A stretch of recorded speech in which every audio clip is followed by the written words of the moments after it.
सरांनी आणि अजून सैराटचा विषय निघाला आहे, तर सैराटमध्ये तुम्ही सर्व वाहन चालवले आणि या पिक्चरमध्ये सायकल प्रमोशन केलेलं आहे, तर त्याबद्दल म्हणजे प्रमोशनच आहे ना. सैराटमध्ये मी नाही वाहनं चालवली. मी नेहमी म्हणते सैराटमध्ये वाहनं चालवणारी आर्ची होते आणि ह्याच्यामध्ये सायकलीवरून जाणारी मी नाहीये, ती मालती आहे.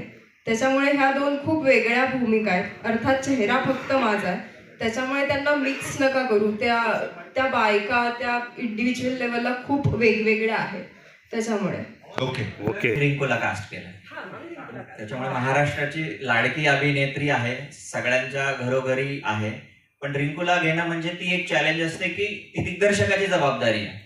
कारण तुम्ही तिला कसं दाखवणार आहेत, कारण प्रेक्षकांच्या अपेक्षा आहेत.